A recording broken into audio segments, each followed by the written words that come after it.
My name is Catherine Bennett, and this is the tale of how my husband's treachery led to the most rewarding vengeance wrapped in a multi-million-dollar windfall. Sometimes the strongest weapon is the secret you keep under wraps. 15 years ago, I was simply Kate Sullivan, a bright young architect with towering ambitions and an even bigger work drive. That's when James Bennett walked into my life at a construction site.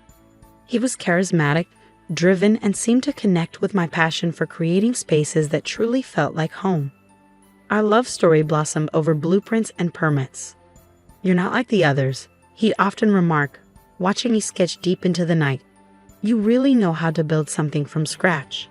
If only I had realized the hidden message in his words, that he prized the creation more than the creator.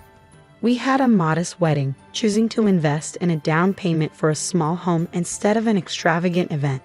I continued with my career at the architecture firm, while James pursued his real estate ventures. In the beginning, life was beautiful. We were partners, dreamers, architects of our future. Then came the project that shifted everything. My firm was approached by a client looking to construct the most opulent mansion in Oakwood Heights. The budget was limitless, and the design needs were beyond grand. I poured my soul into the project, spending endless nights perfecting every corner. "This could be our dream home," I told James one evening, showing him the sketches. "We could bring it to life ourselves." He chuckled and kissed my forehead, as though I was a child spinning a fairy tale. "Maybe one day. Right now, just focus on securing the commission." What James didn't know was that I had been quietly saving and investing for years. Every bonus and project fee was carefully tucked away and multiplied. While he saw me as just another architect, I had risen to become one of the city's most in-demand residential designers. It took 2 years to complete the mansion. Every detail was mine, from the concealed wine cellar to the year-round blooming rooftop garden. The client, an international investor, allowed me full creative reign. But here's the twist: not even James knew that the mysterious client was me, working behind a shell company I had set up long ago. "The house is amazing," James commented as I gave him the grand tour. "Whoever owns this place is truly lucky." I smiled, cherishing the secret. A week later, I handed him the keys. "Happy anniversary," I said. "Welcome to our new home." He looked thrilled, genuinely so. We moved in, and for a while, everything felt perfect. I went on to establish my own boutique architectural firm, while James's real estate business boomed, thanks, in part, to my connections, though he never acknowledged that.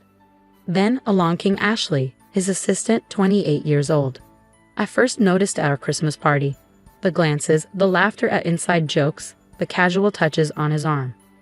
I stayed quiet, observing, gathering evidence with the same precision I approached a building project.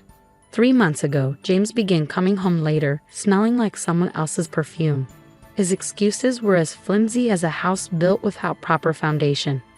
Last week, he stopped pretending altogether. "Kate, we need to talk," he said over dinner in our majestic dining room with its custom ceiling.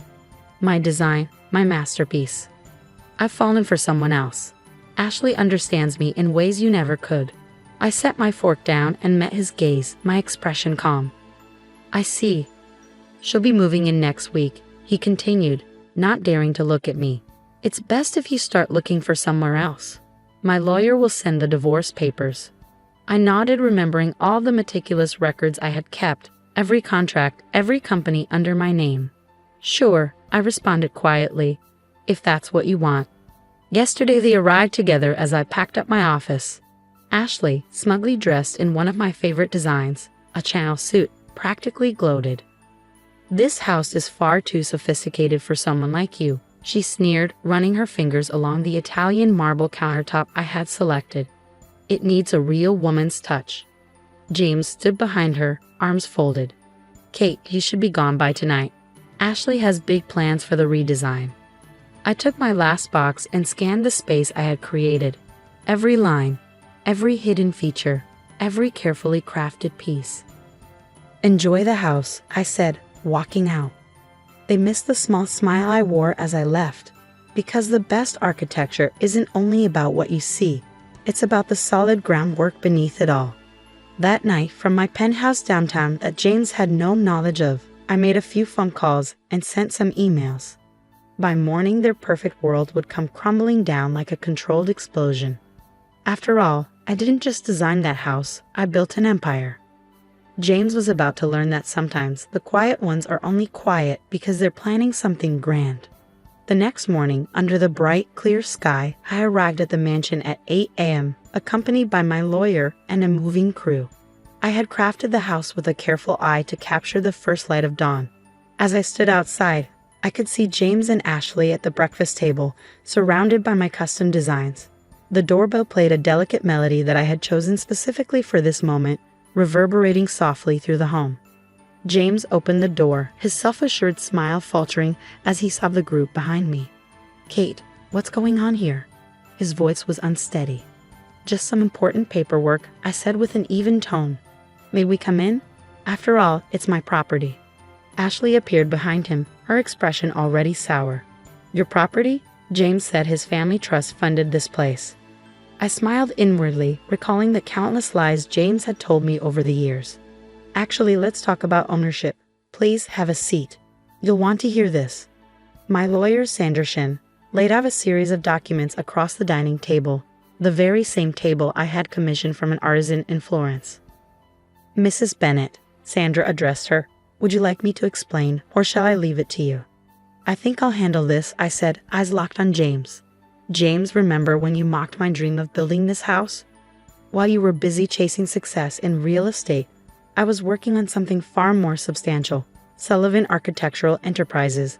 My company owns this house through a network of shell companies, which, by the way, you helped me establish when you were still proud of my accomplishments." James's face drained of color. "That can't be right." "The overseas investor was me," I continued. "Every design, every material selection, every hidden feature, you can thank me for it all. This was always meant to be my masterpiece. The house is registered to one of my companies, deliberately kept separate from our marital assets. Your name isn't anywhere on these documents." Ashley shot to her feet, outraged. "You're lying."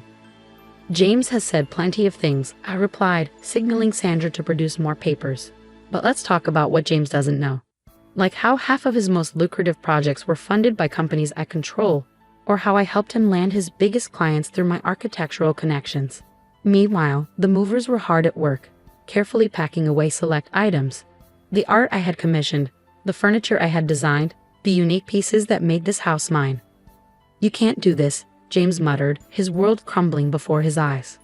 "I already have," I said, without a hint of remorse. "But don't worry, Ashley won't be left homeless. Remember the condo you bought her? That was also through one of my companies. Consider both of your leases terminated."